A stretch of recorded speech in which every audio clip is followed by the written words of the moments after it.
nandito ka ngayon sa Pilipinas? Mahirap yung pinagdaanan namin. Mas mabutihin pa yung pagta-training. JC. Yes. Kamusta ang ang season ngayon? Medyo hassle. Then, mahirap yung pinagdaanan namin kasi sobrang nag-improve yung mga kalaban. Kaya sa susunod na season, babawi na naman kami. Paano yun? Parang ikaw lang ang gumagawa dun sa team, mas wala ka pang masyadong katulong. Ano yung tingin mong dapat i-improve ng team?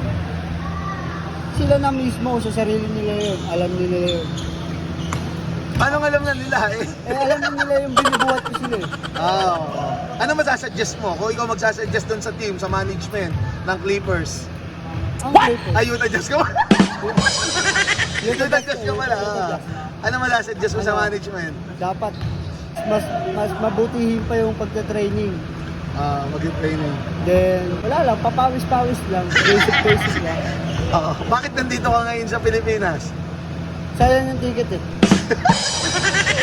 Ngayon, magtatanong ako sa'yo, kung may kakampi kang NBA player, sino yun? Kyrie Irving ako. Kyrie Irving? Gusto ka daw kakampi? Ayaw kita kakampi. Yun lang, ayaw sa atin. Bakit si Kyrie Irving? Magaling yun. At naniniwala ka makakatulong sa'yo? Yes. Kaya Mr. Yes. Ngayon, ano mensahe mo sa mga Pilipino na umaasa? Huwag kayong mag-aano. Tandaan nyo yan. Mag-aano? Mag-aano. Magsasyak. Yes. Tandaan nyo, kami ni Jordan JC ng Pingas. Kahit anong mangyari, huwag kayong Ano. magsasyak po.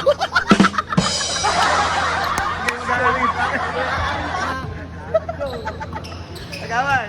Bawal yan. Wala. Bawal. Wag yun, bawal sa Taguig yun, bawal sa Pilipinas yun, ha? So, ayan, close mo na.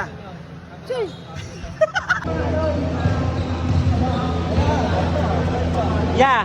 Ah, Ano size mo? size 9 ako. Size 9, yeah. Ah, Parehas tayong paa.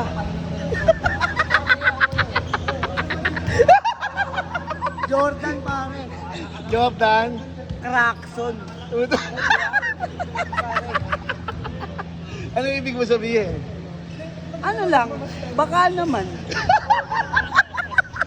Magkapa tayo. Magkapaa pare, size 9 din ako. Oo nga, no? Size 9 ka nga ba, no? Oh, yeah. Ang masasabi ko lang, yeah, Ah, baka naman. ano na? Baka naman.